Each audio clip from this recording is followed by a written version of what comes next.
What is up, guys? Welcome to the Triage Method podcast. I am joined this week with Mr. Richard Kirwan. I actually was thinking about this earlier. I was like, is it Kirwan or Kirwan? Yeah, that's Kirwan. what I was thinking. Yeah, Kirwan. Yeah, right. So, Richie Kirwan. Do you prefer Richard or Richie? Oh, Richie's grand, yeah. Richie's The only I keep saying the only person who calls me Richard is my mother when she's mad at me. So we won't put you in that position today. So I'm joined by Richie Kirwan, and we're going to be talking. We're going to be talking about all things muscle mass, strength, and aging, because I think this is an interesting topic that we probably haven't addressed in great detail on the podcast before. We've had some episodes where we discuss, the importance, obviously, of muscle with aging and health, etc., and it kind of comes up in many discussions, but we wanted to get Richie on to just talk about it in a little bit more detail. So before we get there, Richie, how did you get here interested in this stuff, and what's your story? Like, who are you? Why are you here on the Triage Method podcast? she's going straight in with a really deep one right there. So yeah, I suppose, how did I get to where I am right now? The whole way I got into nutrition and fitness was back in the day when I was a teenager. I used to be overweight and very, very unfit, and I kind of wanted to make a change about that. So when I was about 15, I decided to just kind of get into reading about exercise, reading about nutrition. And I found it absolutely fascinating, something that I have since then, it's something I love reading about and learning and being able to apply. And when it came to deciding what I wanted to do for the rest of my life and going to college, my parents actually pushed me away from doing nutrition, because back in that era, and I'm aging myself now, nutrition wasn't considered a particularly viable career choice. So I decided to just go into general science, and I did that in UCC.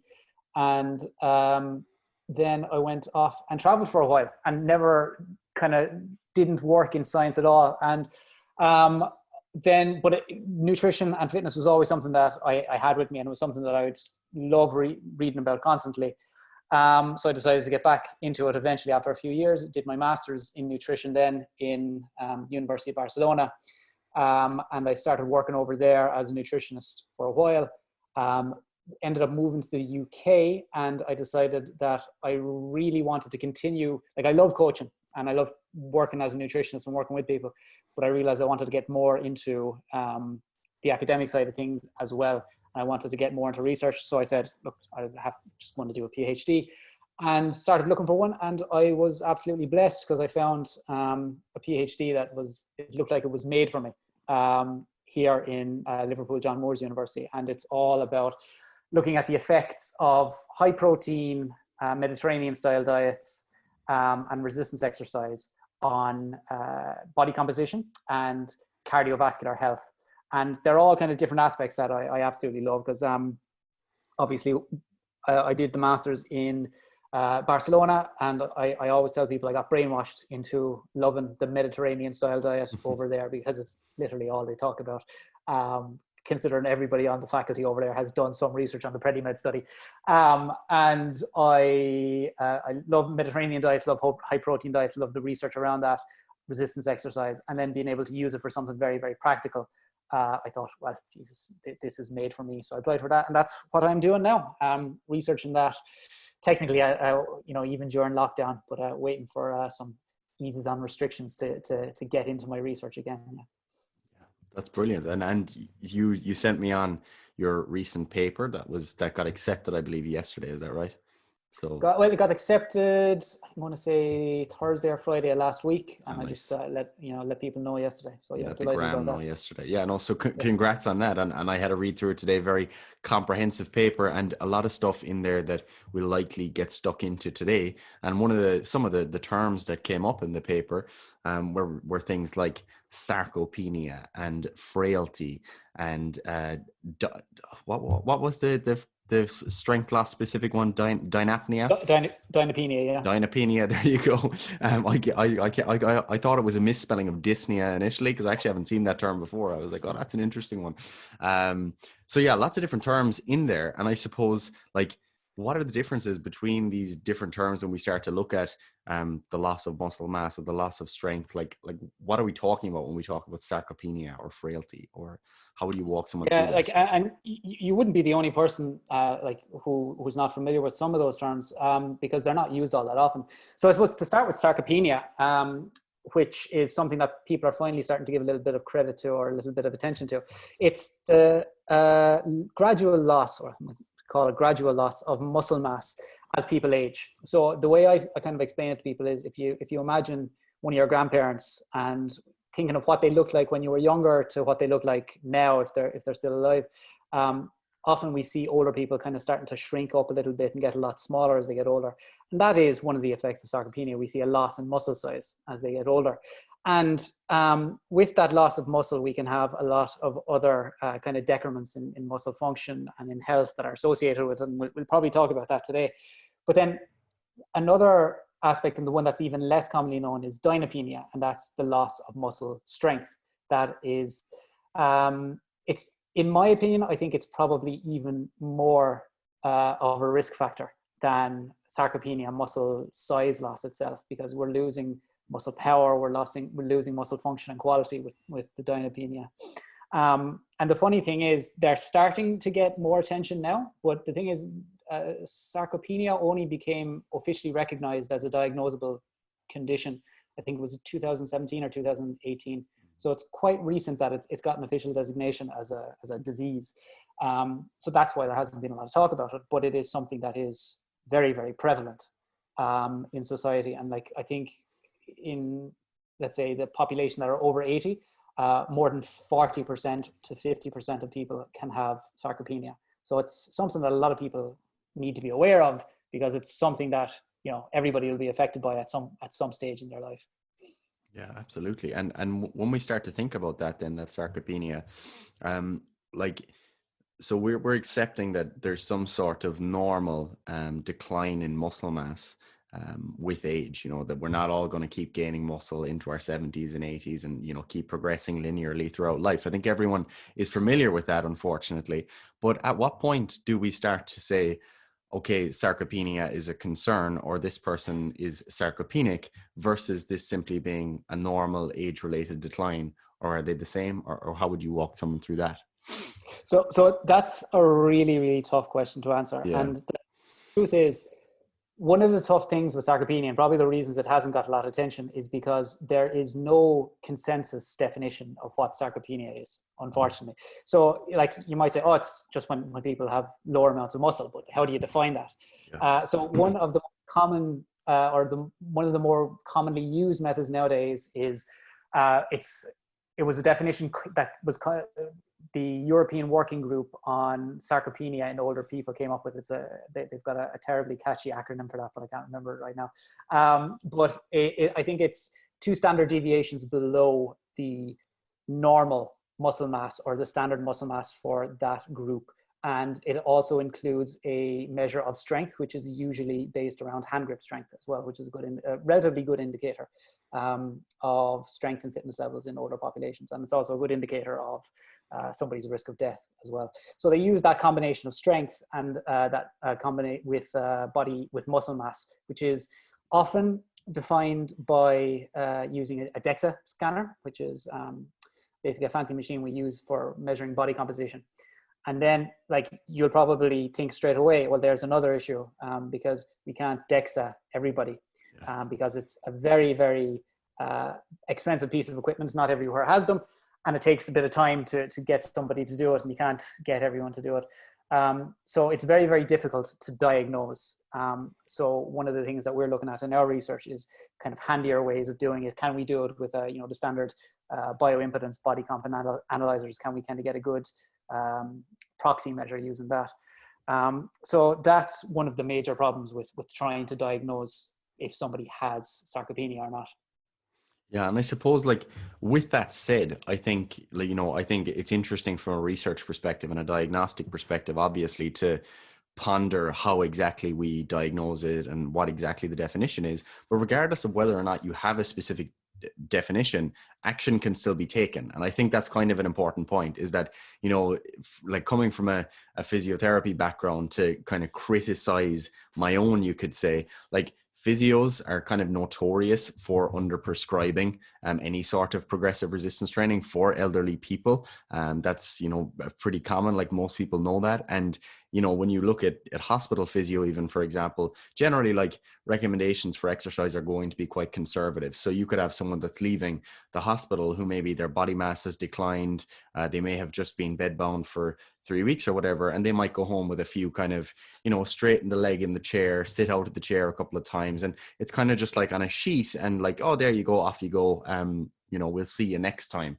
And that's kind of a bit of a recipe for disaster, because the person has already had a decline in function, which then feeds into a feed forward cycle as they go home and they're no longer able to do the things that they were previously able to do.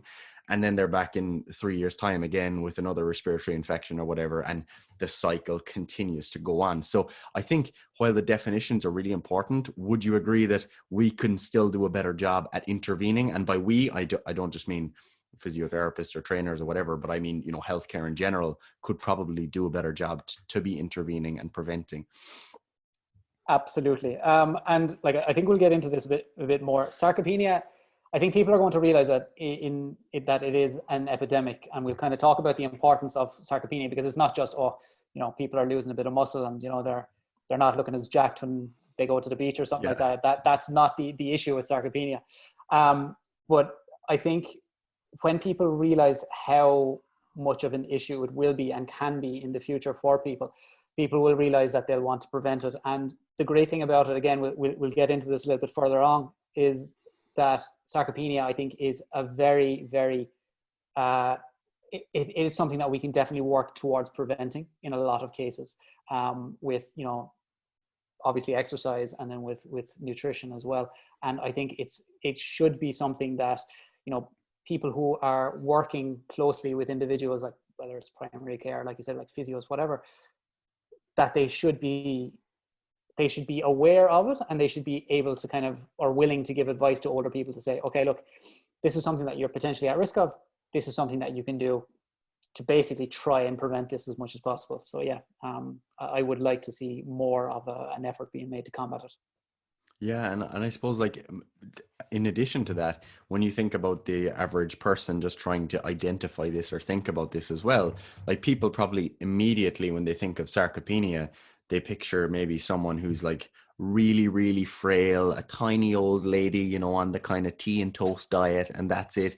But the reality is that it's not just that little old lady, and that you can have sarcopenia while still having high levels of body fat on the outside, potentially appearing like, you know, you're actually overweight, you know, you're not just underweight. So could you talk me through kind of like the discrepancy there, like the difference between like someone who's just got low muscle mass and low body weight and others within the sarcopenia category? Yeah, absolutely. And you're right to say that first off, I think it's important to say that probably the viewership or the listenership that you have for this, they're probably going to be quite safe from sarcopenia, just because I'm making a big assumption that they're all going to be engaged in some sort of lifelong exercise. But if we think about it like this, sarcopenia can start in as early as one's 30s for women, and in the 40s for men. And that's generally because most people don't do enough exercise. They spend a lot of time sitting. They have very, very, very poor diets. So it is a major concern that people need to be aware of. And I think I got started on that now. I'm not forgetting what direction I was going with it. What was the question? I was just talking about the fact that, you know, sarcopenia does not necessarily equal underweight, that, you know, you can still have sarcopenia and excess body fat. Absolutely. Yes. So BMI, the much maligned BMI, body mass index, is something people would think, oh, maybe we can use that. We can just weigh somebody. If somebody's underweight, we can assume that they're sarcopenic. And that's not always the case. And the reason for that is because, especially in my research, we're looking at something that's not just sarcopenia. We're looking at something called sarcopenic obesity. And sarcopenia obviously is muscle loss. Obesity is an increase in excess fat mass. If you've got both of them combined, you've got sarcopenic obesity, very, very original title.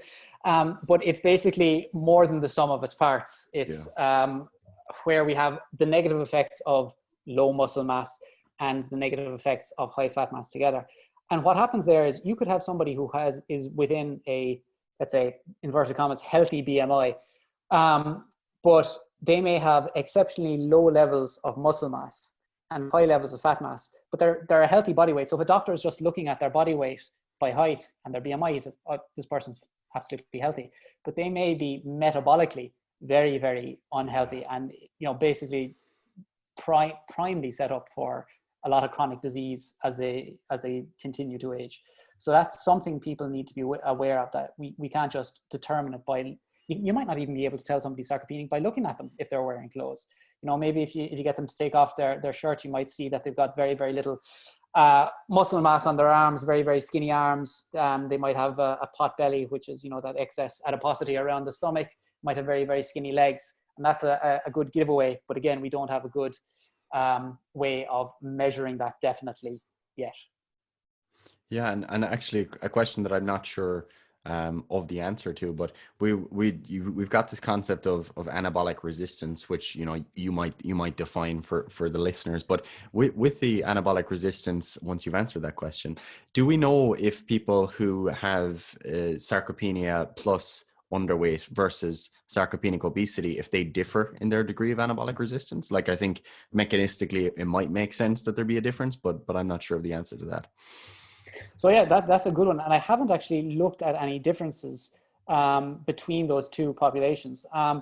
And it's interesting because, so I suppose the first thing to do would be to define anabolic resistance. Yeah. And that's one of the reasons that older people get sarcopenia in the first place. It's because, so anabolic resistance means that the body is no longer as easily stimulated to grow muscle as it is when it's younger. So to give an example of that, everybody will know that if you have a certain dose of protein, you can stimulate muscle protein synthesis, which is fantastic.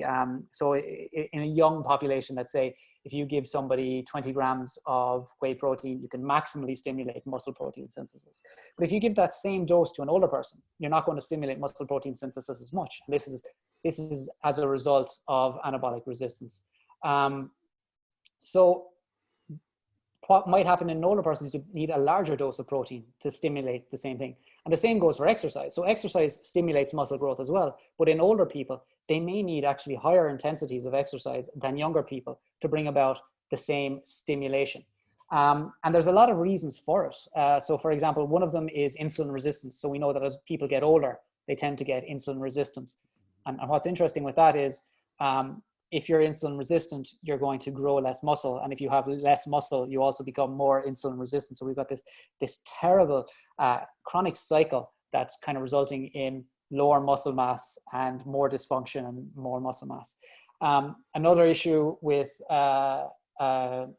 leading to kind of anabolic resistance is the decrease in certain hormones as we get older. So for example, in men, testosterone levels tend to drop from our 30s onwards. In women, after their menopause, there's a massive drop in progesterone and estrogen. And estrogen is still a very, very anabolic hormone in women. And you've got a drop in these hormones, which results in lower muscle mass as well. And then the big one that also contributes to anabolic resistance is just the lack of activity. As people get older, we just become lazier and work out less.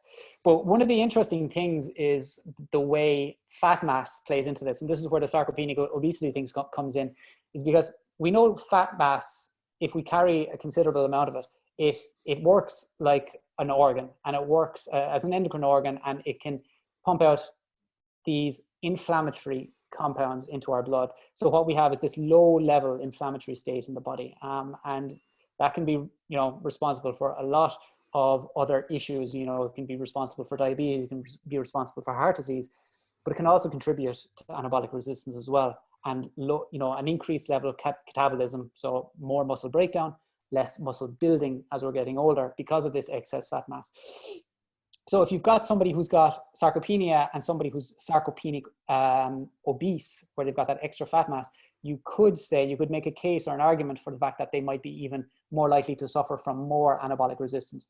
But as far as I'm aware, there's not a huge amount of research, basically investigating the differences between two groups. Yeah, no, that's what I was thinking as well. I was like, oh, you could make the case that the layering on of obesity might make it worse, but as you said, it's not so clear. But I think important for people as well is to realize that, what's actually going on beyond just because I suppose people might think sometimes, oh, it's fine. I'm gonna lose a bit of function as I age. It's fine. I'll just spend more time on the couch and I'll be happy out watching telly. But it's not really that simple either. And I think, people need to be aware of the fact that there are comorbidities and increased mortality risk that comes with this decline in muscle mass. And if there's elevations in body fat and the cardiometabolic consequences of that, that all these things kind of come together. So other than simply, I can't get out of the chair, what are some of the other things that we're at risk of if we do have this sarcopenia and or sarcopenic obesity? Well, there's a lot to it. And like, Yeah. you've said there, other than, oh, I can't get out of the chair. And to be honest, like, and we'll get on to frailty, but I think that's a major one. It Because is. It really is. yeah, let's just talk about frailty for a second. Yeah. So frailty is basically it doesn't really have a fantastic definition, but it's kind of a loss of physical reserve and function as we get older. And you just nailed it on the head, like, right there. If you said to somebody, okay, what's going to happen when you get older is you're going to have trouble getting out of a chair.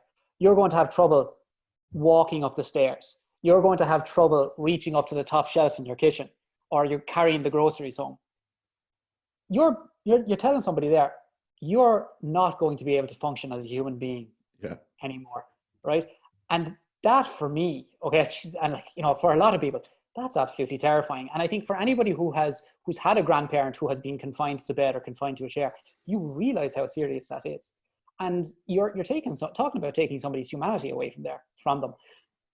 And it is still something that we can potentially prevent with a few different lifestyle changes. So for me, frailty is absolutely massive. People don't think about it, but not being able to carry out your day-to-day activities terrifies me. Or being afraid that you're going to slip. And like, geez, I'll give you this story here. So a big thing with people who have frailty and sarcopenia is that they have a higher risk of falls. Okay, and people say, oh, so you got a higher risk of falls, so what? Well, people who have a higher risk of falls also have a higher risk of breaking a bone or having a fracture. And funnily enough, when you have sarcopenia, you've also got a higher risk of osteoporosis. So you've got a higher risk of brittle bones, and it's easy enough to think of why, because sarcopenia means your muscles aren't putting as much force onto your bones as much, and your bones need that stimulus to stay strong and maintain their integrity. So if somebody falls, they're more likely to break a hip. If they break a hip, their risk of dying in the next 12 months increases considerably. And like, you'd probably know better than me, but I think it's close to a 50% greater risk of I'm not sure the specific number, but it's very significant, more than you'd think.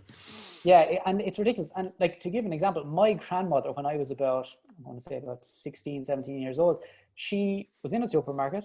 She slipped on a grape, okay, and she wasn't able to catch herself. She fell, she broke her hip, and within 12 months, she had died, unfortunately. And that is something that can happen. Yeah. You want to be strong. You want your muscles to be able to hold you up, because if you ever slip, you want your muscles to be able to react so you can counterbalance yourself and hold yourself up, or at least cushion yourself on the way down. So frailty, huge one, okay, and something that everybody needs to take seriously. Another major one that is associated with sarcopenia is heart disease. So, and this is interesting as well, because we've got this thing called the obesity paradox. And the obesity paradox, it's basically a remnant of using BMI as our measure for body weight. And what we see in the obesity paradox is that people who have a higher BMI, or at least people who have got heart conditions who have a higher BMI, have a lower risk of mortality than people with a lower BMI. And people are like, well, these people have higher levels of fat. Well, we're assuming they have higher levels of fat. What's going on there? And we actually think that the people who have a higher BMI, they have that higher BMI because they've got higher levels of muscle. So they may have high levels of fat as well, but the muscle is actually protective to a certain point. And we know that people with that lower BMI, they may actually have a high level of body fat, but quite low levels of muscle mass. And then there have been quite a few studies that have looked at that and seeing that the people who have the highest risk of heart disease tend to have lower muscle mass and higher levels of body fat. So it's just this combination of factors together. Another major one is diabetes. And I think we have a fairly kind of easy explanation for that, is because muscle is probably the biggest sink for glucose disposal in our body.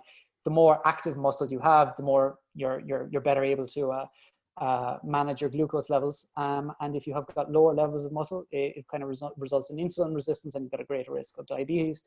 There's cognitive decline. So if you have higher levels of sarcopenia, you're more likely to have issues with your cognitive function, higher levels of depression. And that can be related to the frailty again, because if you think about it, if somebody can't go out, they're going to feel bad about themselves. They can't do stuff for themselves. They'll feel bad. They might not be able to socialize, go out and see their friends as much. So there's all of these conditions related to it that people don't think about, just because people aren't using their muscle as much as they should, and then end up being not able to use that muscle, if you know what I mean. Yeah, no, I think that was brilliant. And you touched on two things in particular that I'd like to jump back to, just to emphasize for people. And the first one being the fact that you doubled down on that frailty and reminding people of how important that is. And I think that is incredibly important. And because like I alluded to, people kind of think it's not a big deal. Like, it's like, oh, I don't have to worry about that. I don't have to worry about like not getting out of a chair. Like, I'll deal with that when it comes or whatever. But the reality of that is that we kind of look at this in the physiotherapy world, at least, or allied health in general. You kind of look at things through the lens of like the ICF framework. So for example, if you've got some sort of physical impairment, let's say we say it's decreased quadriceps strength. It's like, okay, not a big deal. But then you move that forward to an activity limitation. So what does that restrict you from doing? Getting out of a chair, walking upstairs, etc. So it's kind of like you're zooming out a little bit and you're like, okay, that's kind of a big personal thing. But then what you look at is the participation restriction that comes from that. So what can you not do if you can't walk or get out of a chair? Okay, now you can't, like you said, do the shopping. You can't go and get things from the shelves. You're now dependent on a carer to look after you. All these different things, the things that mean the most to you. For example, you might be an elderly person who loves bingo. You might love going to the pub for a few pints. If that's your favorite thing, you're not going to be able to do that if you can't get out of the chair in the first place. So as you begin to zoom out, you can kind of start to see the person beyond the quadriceps strength that we like to zoom in on when we think about physiology. And we actually start to look at the person in their world as a whole. And all of those things then interlink, because, for example, if you can't go and do the shopping or whatever, it's far more likely that you're going to make poor dietary choices, which then feed into potentially the cardiometabolic risk and or an acceleration of the sarcopenia or frailty that's already in place. And that's what you see in elderly people a lot of the time. Like, that's why, you'll hear that phrase of the old lady diet of just kind of tea and toast, because, they're not really prepared to cook much else other than that. And as anyone interested in fitness will know, like, eating mostly or having mostly tea and toast probably isn't the best for the old gains, so yeah, that's quite important. No, absolutely. And you made a really, really good point there. It is all cumulative. Yeah. So, and that is the point of sarcopenia. And I just want to, again, I'll double down on that, is that when it starts to develop, people automatically assume this is inevitable. You're going to get older. I don't need to be as physically active anymore. And then you've got this snowball effect where people are becoming less active. They're gaining a little bit of weight, and funnily enough, gaining weight actually makes them less efficient for their muscle size. So movement becomes less comfortable, less easy to do. So they move less. So their muscles get smaller, and their body fat gets, increases in size. You've got more inflammation, more muscle loss, and it's just this terrible cyclic effect of sarcopenia that progresses or can progress for some people. Yeah, absolutely. So I think at this point in the conversation, we've established sarcopenia, kind of a big deal. We probably don't want to have a decline in muscle mass with age, or rather that we don't want it to be accelerating so fast. And one of the things that came up in the paper that I thought was quite interesting was the concept of gradual versus the catabolic crisis kind of model of looking at sarcopenia. Because I suppose when people look at their lives, if they're zooming out in this conversation, they're thinking, okay, I'm going to lose muscle mass. What might that look like? They're like, okay, it's going to be some sort of gradual decline over time. However, that's not always the case. You know, people, have cardiovascular events, or they have a hospitalization for a surgery or an infection or whatever, and other things can interject in that period of time. So what might that actually look like, and why do we differentiate between those two models? Yeah, that's a really good point, because when I was looking into research on sarcopenia initially, I assumed myself that it was something that would happen gradually. But I first got introduced to that idea of the catabolic crisis from a researcher called Luc van Loom, who did a conference here in the UK last year. And he was talking about how older people are more likely to go to the hospital more regularly. And that's understandable. And if an older person goes to the hospital, they're going to be in the hospital for a few days or maybe even a week. And we know from research these days that even young people, if you put them into a hospital bed, basically where they're not moving for the vast majority of the day, not only do you get a massive increase in insulin resistance, but you also get a really, really sudden decrease in muscle mass. And like very, very sudden, like I'm talking over a kilogram of muscle lost, or muscle mass anyway, lost in a period as short as 7 days. Okay, so what we have is a situation where older people who are more prone to muscle loss are going to hospital. They're spending a few days there. They're not doing any activity at all. Their step count is down. They're lying down all day. They lose muscle mass and they get a little bit weaker. So you've got that Dynapenia coming in as well. So what happens is, instead of a gradual decline in muscle mass, we have this sudden drop in muscle mass. And while they may regain a little bit of that muscle mass afterwards, they may not fully regain it at all.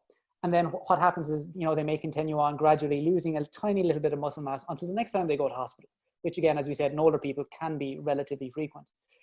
And then they get another drop in muscle mass. And each time they have that drop in muscle mass, we call it a catabolic crisis. And actually, one of the things that we spoke about in the research paper that I submitted recently was the risk of that happening in people who have COVID-19. Okay, because we have a huge amount of people, again, a lot of older people are suffering from this, who are going to hospitals, they're going to ICUs where their movement is incredibly limited, obviously because of quarantine measures. And they may be spending weeks in hospital. I think some studies show that people were spending 2-3 weeks in hospital, especially those who are going to ICU are spending even more time in there. And you're getting this massive drop in muscle mass and strength, and they're not going to necessarily recover from it, which is going to put people at risk of a lot of other conditions in the long term. So it's something that we need to bear in mind, that like when people are going to the hospital, it is putting them at a greater risk of muscle mass loss. Yeah, and I think one of the things that one of the useful concepts to keep in mind, I think, when we start to think about that catabolic crisis a perspective on things, is the concept of like your physiological reserve. So what do you actually have left, to lose? Like, what do you have to lose? And that can be looked at like purely in terms of strength or muscle or cardiorespiratory fitness, or any other component of fitness that you might be concerned about. Like what's going to happen if you lose 20% of that? Is it the case that you were previously able to run 5K and now after hospitalization you can only run 4K? It's like, okay, that's fine. That's not too much of a big deal. But if previously you were able to get out of the chair 10 times in the one day without getting too tired, and now you can only get out of it 5 times in the one day without getting too tired, and the other 5 times were all essential for you to get out of the chair, that's kind of a big deal. You've lost a significant portion of your physiological reserve. So I suppose the way I think about this for people, or like for trainers at least, is that you want someone to have the best reserve possible as they move into older age, because they have more that they're going to lose, because it's inevitably going to be lost. So we're not trying we're not trying to reverse the natural course of aging, and that we can't do that. You know, we're all going to get old and we're all going to get weaker. But what you can do is basically save up as much as you possibly can, so that when you get there, it mightn't be as detrimental if you do have these significant catabolic events. Absolutely. That's a good way to kind of to tell it to people when you're trying to encourage them to into some form of resistance exercise or some sort of a lifestyle changes to help them, you know, improve their muscle mass. And it's just interesting because so I did a podcast with just to plug my own one now, with a guy who he authored one of the papers. So the paper that you mentioned earlier about the catabolic crisis, that was written by two guys in the States called Padden Jones and English. And I had Kirk English on my own podcast a couple of days ago, and he works with NASA. And he said that when what are they called? Astronauts go into space, you have two different conditions. You've got the not so fit astronaut who can go into space, and they're not going to lose a huge amount of muscle mass because they're not starting with a particularly large amount of muscle mass. But then you've got the particularly fit ones who go into space, and they tend to lose more absolute muscle mass while they're in space because they started with a larger amount, but they also come out with more muscle mass than the original guys as well. And it's the exact same thing. You want to put yourself in a good position. And, you know, if you think about it, like if we're talking to, you know, a pile of young people are listening to this in their 20s, you know, you've got, you know, plenty of time to build muscle and build strength, you know, going into your later years. And that's not to say that, like, you know, if you have some people who are in your 80s listening to this, like, you can absolutely make changes to your body composition and particularly to your strength and your muscle function with training. And you can make a huge difference to your health long term as well. Yeah, and I suppose that was exactly going to be my next question. Is like, right, we've got the buy-in from people. People get it, all right. We need to make some gains. And I suppose just quickly on that note, like as we move forward, like we're not suggesting that everyone needs to get up to bodybuilder level so that they have this reserve. You know, that's absolutely not the case. You know, people even exercising a few times a week would probably be a very big win compared to where we are in terms of exercise guidelines adherence. But as people are aging, you know, what are the recommendations? Like, we do have solid recommendations, and I don't think enough people are probably aware of them. But what should people be aiming at as they move into, let's say, 40s, 50s, 60s in terms of resistance training? Or sorry, just exercise in general. I shouldn't say just resistance training. You know, that's good, because what I'll say is I want to touch on the fact that movement in general is what people should be aiming for. And I'll say this, you may... like resistance exercise, and we'll talk about it, is one of the best things somebody can do for building muscle and maintaining muscle strength. But not everybody's going to hop into a gym and start doing bench presses or squats or whatever. So you have to find something that people can do. And I think if you can get somebody who does absolutely nothing and you can get them walking, that's a win. If you can get that person to join a walking group and go out regularly with people, fantastic. If you can get that person to go to, let's say, a seniors class or an aqua aerobics class, massive win right there. You want people moving. And we have plenty of really, really good evidence that shows that step counts have a big role to play in muscular metabolic health and maintaining insulin sensitivity and keeping anabolic resistance at bay. So get people walking. But if we can get people exercising in the gym, like you said, 2 or 3 days a week, where would be absolutely fantastic. And if you look at the body of research that's out there, a lot of the research protocols are looking at things like that. You're talking about 45 to an hour in the gym doing 2 or 3 days a week. And in the paper that we published, there was actually a really, really interesting meta-analysis that we referred to. And in the meta-analysis, what they did was they looked at a load of studies in older people just to see what was the best kind of protocol to use when it comes to you know, their frequency in the gym, what type of routines they should do. And basically the results came out that, and bear in mind that this is a meta-analysis, so it's not going to be like, you know, I'm not saying this is set in stone, but it's more of kind of some ideas for people. And I'm going to say these, and people are going to listen to that and says, that sounds, you know, pretty basic, but like, it doesn't need to be anything complicated.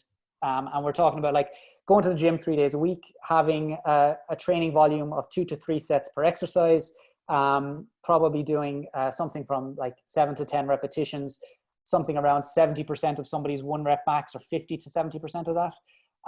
And then, like, you know, with about 2 minutes of rest between sets. So like you'll hear that, and anybody who's, you know, halfway kind of clued into what's going on in the world of resistance exercise will say, yeah, that sounds very, very standard, you know, and that's all you need to do. The reason people lose muscle is because they're doing nothing. Yeah. So if you can get somebody, if you can get them from doing nothing to doing something, you're already way ahead of the game. It doesn't need to be the most complicated routine in the world. You just need to get people moving first off, and then you can kind of worry about, like, you know, getting them lifting weights and entering, you know, the Arnold Classic or something like that. That actually is so important for people, though, because like sometimes as trainers, like let's say, or people who are just into the gym themselves, you get so bogged down in like the nuances of, like, you might be watching a debate about people debating, should it be 1 rep in reserve or 2 to 3 reps in reserve, and just the nuances of this exercise versus that exercise. And we kind of lose the bigger picture, which is that the vast majority of people do basically no exercise, you know, pretty much nothing that we would consider to be anywhere intense. Gary, I'll be completely honest with you. And like this is me just kind of being jaded with the whole academic system and like the world of fitness. But when I hear some conversations on some of these groups on Facebook or whatever, Reddit, and people talking about these tiny little minute details, it's like, oh, how many sets should I do a week? Or, you know, how many times a week should I train chest? And I'm like, Jesus Christ, just lift some fucking weights. Like I sometimes I want to slap people and say, oh, should I be doing leg extensions with my toes pointed outwards or pointed inwards, or what should I be doing? I'm like, fuck's sake, excuse me language, like, but like, it's just people focus on the stupidest things. It's great to research them, you know, like, you know, you can have people like, you know, I want to research the difference between doing a leg extension with my toes pointing outwards or my toes pointing inwards. I don't care, as long as somebody does a leg extension, you know, or not even a leg extension, just find something that they like to do instead. You know, might be climbing up the stairs 20 times a day. Yeah, but it is funny, because I think at times we actually do ourselves a disservice in the fitness industry, because we make the information less approachable. Because, for example, you could have fitness professionals that genuinely will spend all the time mocking each other and not even talking to each other, like falling out over whether they prefer 6 to 8 reps or 10 to 12 reps. Like, that happens, man. There's people who will actually not speak to other trainers because they have disagreements about, you know, whether leg extensions are useful or machines versus free weights, etc. And like, at times, like, I'm sympathetic to that. I'm like, yeah, right, you know, you're allowed to argue about the nuances and stuff. But I think like your public presentation is important too. Like, if we do actually want at a public health level people to be able to engage with exercise and resistance training, etc., then, you know, if they go online and they can't even find an agreement about what a basic program might look like, it's very difficult to move forward from there, you know. But it's because it's no wonder that the general public has absolutely no idea what constitutes a good exercise routine or what constitutes a good diet, because there are so many, and excuse the word, but there are so many fucking gobshites out there saying that their way is the best way and every other way is pure shite. And there couldn't be more shite spoken. I'm sorry, you're probably going to have to put like a parental advisory thing onto your podcast. We're both Irish.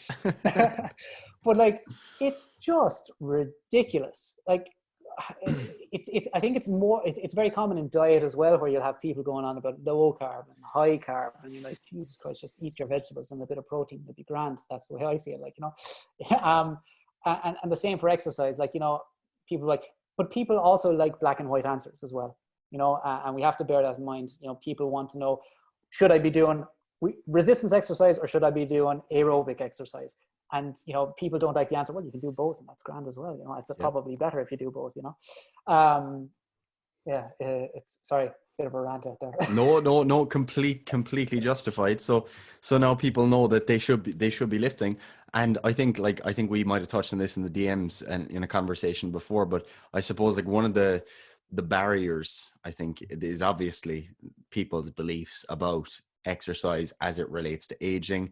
This is something, you know, I've seen and you've seen in terms of in practice, in cardiac rehab, in speaking to elderly individuals. People don't think resistance training is safe a lot of the time, you know, even if they do enjoy it. And you know, people can kind of be looking at you if you're telling someone in their 80s to lift weights, and they kind of look at you like you have 10 heads, like, you know, is this guy serious? Like, is that really what you're suggesting? But I think interestingly, like, we do actually have trials of resistance training, and quite progressive resistance training, in pretty elderly people, like into their 80s, which is quite interesting. So do you think that, you know, we need to be concerned about safety, you know, for these people? And is it a case that a personal trainer can work with someone in their 70s and just, you know, adopt a standard approach of progressing from baseline and to the person's tolerance? Or what do we need to think about here, do you think? So I think people need to stay within their lane to a certain extent. Sure. So if somebody has, so let's say, for example, with the populations I work with people who have heart disease. Okay, it's a population that we need to be cautious of. Okay, but the problem is people can be too cautious with everything, and I completely agree with you that people are too cautious when prescribing exercise. So one of the first things I did with my PhD was I went to a few different cardiac rehab clinics just to see how they actually do stuff with people. And a lot of the stuff that they were doing was very, very basic. Like, you know, you'd have a lot of older people, again, like you said, in their 80s, you know, with rubber bands or just swinging their arms up and down and stuff like that. And you know that this is very, very underpowered. But I was very, very lucky to get an introduction to somebody who does cardiac rehab in Preston, just up north here from Liverpool. And he is kind of known within the cardiac rehab community as somebody who specializes in resistance exercise for older people.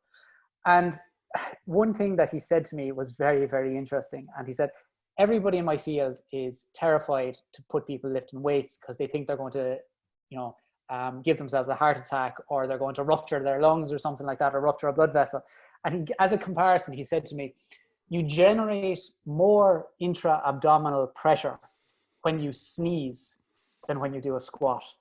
And I was like, yeah, fair enough. Like that's a really, really good point. Like, you know, we don't want to baby people, but we also need to bear in mind that we need to start people at their own level, you know? So I know a lot of people are very, very, you know, you have people who are big fans of, like, you know, doing free weight exercises. You have people who are big fans of using machines.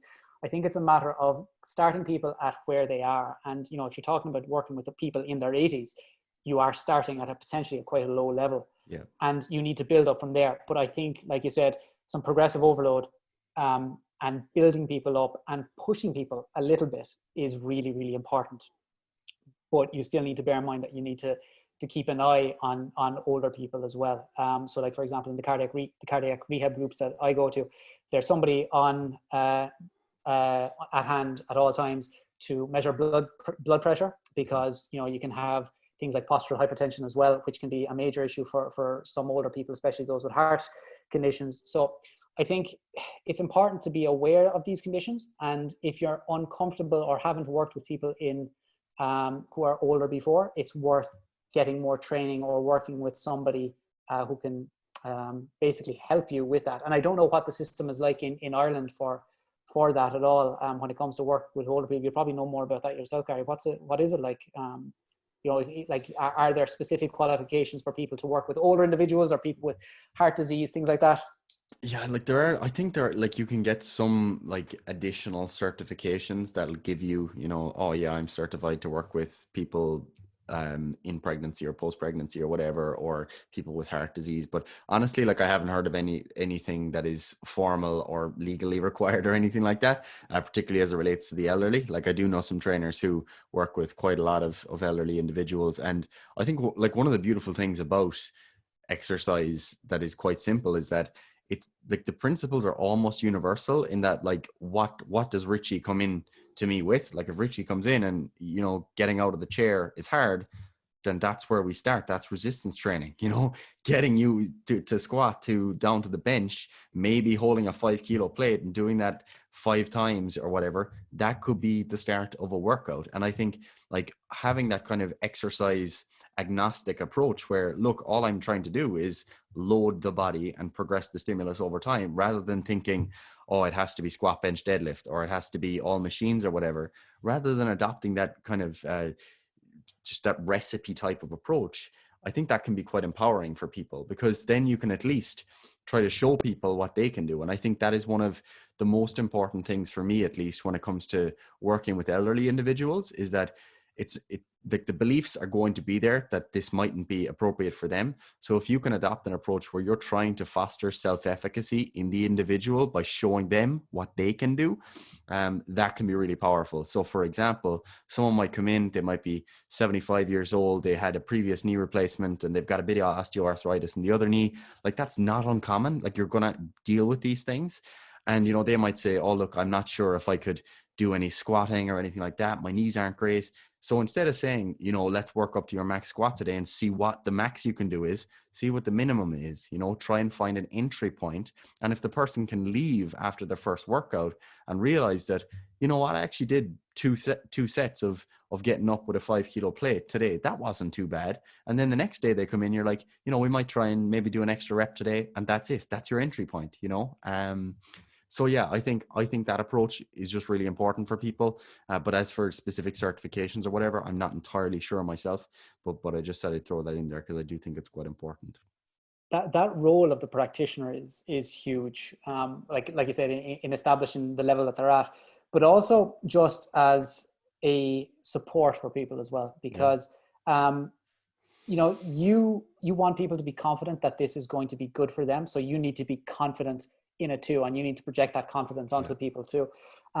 We did some qualitative research on the protocol that we're going to be using with a group of cardiac patients, and we asked them what they thought about resistance exercise in general. Would they be willing to try it? And one of the common things that we got from them was they'd be willing to try it as long as they had somebody there with them to show them how to do it right, so that they knew they were doing it right. And that's a huge thing. It's having somebody there. And like, I don't like saying to hold your hand, but it kind of is just to let you know that you're doing the right thing, you're doing it in the right way, and you're not going to, you know, snap your spine in half or something like that when you're doing it. And that can be majorly beneficial for everybody, but it seems to be very, very important for older people in particular as well. 100%. And I think another thing there as well is like finding a way that you can actually relay the importance to the person. Like last year when we were working when I was working in cardiac rehab as part of my final physio placement, like one of the things that came up was, so basically we had introduced resistance training for like, it was a proper progressive resistance training with deadlifts and squat variations, etc. Again, tailored to whatever they were presenting with. But it was a big kind of shock to the system for some people. And there was a couple of important things that I would kind of relay on from that. There was one example where, you know, one lady was kind of resistant enough to doing it. She was like, oh, you know, I do the gardening or whatever. And like my back would be already wrecked after that. And that's kind of what I'd be doing. And, you know, I don't think this is really for me. So like, from my perspective, I was like, okay, like the way we can frame that then is, let's make this about your gardening. Like if you get stronger at this deadlift, carrying the bucket in the garden is not going to be as hard anymore. Okay. So while you might be a little bit sore after the first session, I think it's important to anticipate that for people and make sure that it's not a surprise, because as you know yourself, if someone does get a bit of pain in the back, like it seems like the biggest deal. So letting people know that might be normal is a good idea, but making it important for people, you know, saying that, look, you haven't been able to do the gardening that much. I think that if you get a bit stronger, it might actually be easier. Or, you know, you've been struggling to mow the lawn. We're doing a prowler here. If you can push this prowler, you can surely push the lawnmower in 4 weeks time. You know, those types of things for people can be quite powerful, especially like if you've got grandkids or whatever, you're no longer able to carry your grandkids. You'd like to be able to, they're small. You'd like to be able to play with them. Like, okay, you know, let's do the workout today. And the aim of this is to be able to play with Sally in 4 weeks. That's our goal. You know, that sort of stuff can be very meaningful for people, because what we have to realize is that for me and you, and for a lot of people in the fitness industry, we might be motivated by the fact that, you know, the old biceps will be looking a bit a bit bigger next summer, or, you know, I'll be looking shredded on the beach or whatever, but other people don't have those concerns, particularly elderly people. So making it relatable, always important, I think. In my own experience, kids and grandkids are probably the greatest motivators I've seen for bringing about lifestyle change. When I have people like applying to work with me, you'll get like, they'll give you reasons. And one of the ones I had recently is, since I had my kids, I've begun to realize my own mortality. And I'm like, all right, okay, nice. This guy's already bought in. Like, you know, he knows what he wants to do, because you want to be able to be around for your kids and your grandkids, and you want to be able to protect them. You want to be able to play with them. Yeah. And like, I don't think there's any better motivation than that at all. Absolutely. I think we covered a lot of ground in this podcast so far. I'm not sure I had any other immediate questions I wanted to ask you. I think we covered everything I wanted. Was there anything you'd like to add to the conversation that we didn't get covered? No, I'm super happy with everything that we covered there. I suppose, like, just to say to people, it is not complicated it's really not. to look after yourself with, you know, thinking about in terms of sarcopenia as you get older. You know, exercise, move regularly is what I say. Eat well, you know, get your protein, and you'll be grand. And like, obviously, I've got that paper out, and it's got more specific recommendations for nutrition and stuff like that. But it's not complicated at all. And I think the reason we've got this, I'm going to say again in inverted commas, epidemic of sarcopenia coming, is just because we have a society that has very, very poor lifestyle habits when it comes to diet and exercise in general. And if we kind of just remedied that a little bit, we'd go a long way towards preventing sarcopenia. 100%. I would echo that. And to confirm for people listening, if you'd like to read more about sarcopenia or whatever, I will link below as able. I don't think your paper is published yet. Is that correct? It'll be published probably by the end of September. So Grant. I'll send that link over to you when it's ready. Perfect. So when it's ready, I will link that, and because this will be probably coming out in a couple of weeks, we'll release it on the podcast. Okay. So I'll link the paper below, and any other podcasts. I know you actually have some podcasts on your own podcast about sarcopenia as well. I know you've talked to Austin Baraki, who we were hoping to get on at some point as well, because I think he has some nice perspectives on how this looks in the hospital and stuff like that. Austin's brilliant to talk to. Yeah, he's excellent. He's one of my favorite people. But yeah, and you've had some other great people in the podcast too. So I'll link up some of those episodes. And where else can people find you? Do you have anything you'd like to promote? Not really. No. Find me on the old Instagram. Drop me a DM. Say hello. I'm very, very happy to speak to people on Instagram, and that's about it. I'm not flogging any supplements or anything like that. Not just a jolly old Irish lad trying to learn more about the Mediterranean diet, you know. There you go. But yeah, no, guys, thanks a million for listening. If you did listen, and if you'd like to obviously follow more of our stuff, you can get involved in the Coaches Corner. That'll be linked below, and we do have coaching spaces available. So if you're interested in that, and I will also obviously link up to all of Richie's stuff below, including his social media. And that is it for this week. We will see you in the next episode.